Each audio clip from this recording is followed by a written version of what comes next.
Hey everyone, Jatt here. This week on Teamfight Breakdown, I wanted to talk about how to fight a dragon.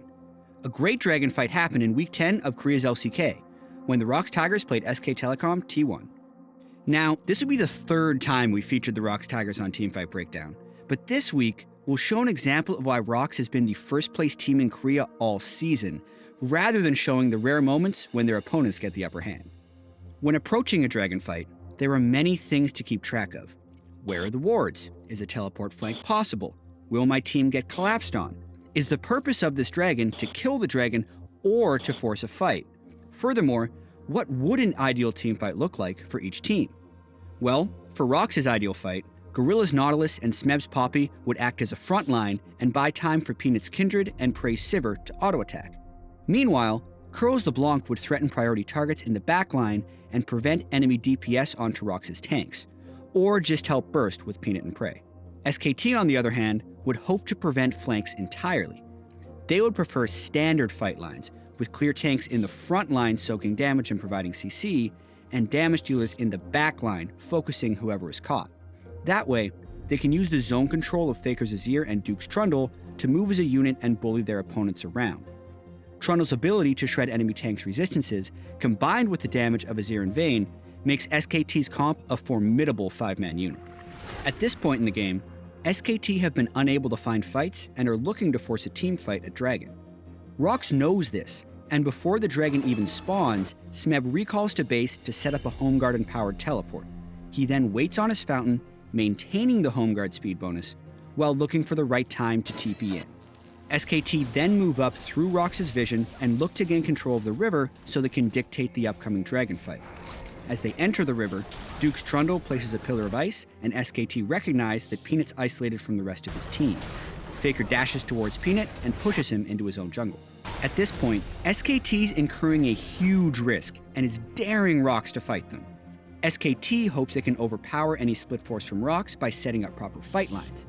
ROX is looking to disrupt SKT's fight lines by attacking from as many angles as possible. Once Bang hits the dragon, SKT is facing attackers from 4 different angles. Let's get into it. Gorilla's Nautilus flashes forward to catch his ultimate on a Blank's Nidalee, and Prey's Sivir uses On the Hunt.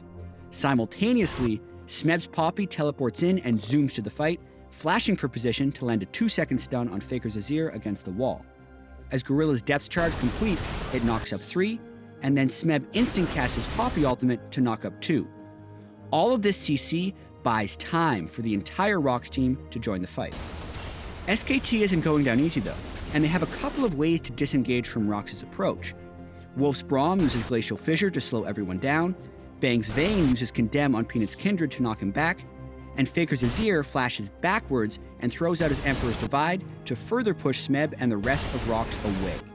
Miraculously, SKT managed to set up proper fight lines with tanks in front of damage dealers, if only for a moment. But they're still in a terrible position to respond to Prey's Sivir. Wolf's Unbreakable Shield is about to wear off, and SKT are far too grouped up.